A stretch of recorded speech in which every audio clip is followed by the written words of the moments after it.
ସକାଳୁ ମୁଁ ଆ ବିଷୟରେ ଏସ୍ପିଙ୍କ ସହିତ କଥା ହେଇଛି। ଅଭିଯୁକ୍ତ ସମସ୍ତ 10କୁ 10 ଗିରଫ ସରିଛନ୍ତି। ତାଙ୍କ ଉପରେ ଦୃଢ଼ କାର୍ଯ୍ୟାନୁଷ୍ଠାନ ହେବ ଏବଂ ଆଗକୁ ସେ ବେଳାଭୂମିରେ କିଭଳି ଏଭଳି ଘଟଣା ନ ଘଟେ ତା ପାଇଁ ପ୍ରସ୍ତୁତ ରହିବାକୁ ମୁଁ ପୋଲିସ ପ୍ରଶାସନକୁ ନିର୍ଦ୍ଦେଶ ଦେଇସାରିଛି। ସକାଳୁ ମୁଁ ଆ ବିଷୟରେ ଏସ୍ପିଙ୍କ ସହିତ କଥା ହେଇଛି। ଅଭିଯୁକ୍ତ ସମସ୍ତ 10କୁ 10 ଗିରଫ ସରିଛନ୍ତି।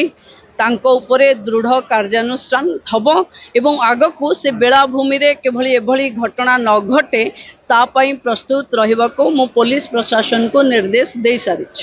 ସକାଳୁ ମୁଁ ଆ ବିଷୟରେ ଏସ୍ପିଙ୍କ ସହିତ କଥା ହେଇଛି। ଅଭିଯୁକ୍ତ ସମସ୍ତ 10କୁ 10 ଗିରଫ ସରିଛନ୍ତି। ତାଙ୍କ ଉପରେ ଦୃଢ଼ କାର୍ଯ୍ୟାନୁଷ୍ଠାନ ହେବ ଏବଂ ଆଗକୁ ସେ ବେଳାଭୂମିରେ କିଭଳି ଏଭଳି ଘଟଣା ନ ଘଟେ ତା ପାଇଁ ପ୍ରସ୍ତୁତ ରହିବାକୁ ମୁଁ ପୋଲିସ ପ୍ରଶାସନକୁ ନିର୍ଦ୍ଦେଶ ଦେଇସାରିଛି। ସକାଳୁ ମୁଁ ଆ ବିଷୟରେ ଏସ୍ପିଙ୍କ ସହିତ କଥା ହେଇଛି। ଅଭିଯୁକ୍ତ ସମସ୍ତ 10କୁ 10 ଗିରଫ ସରିଛନ୍ତି। ତାଙ୍କ ଉପରେ ଦୃଢ଼ କାର୍ଯ୍ୟାନୁଷ୍ଠାନ ହେବ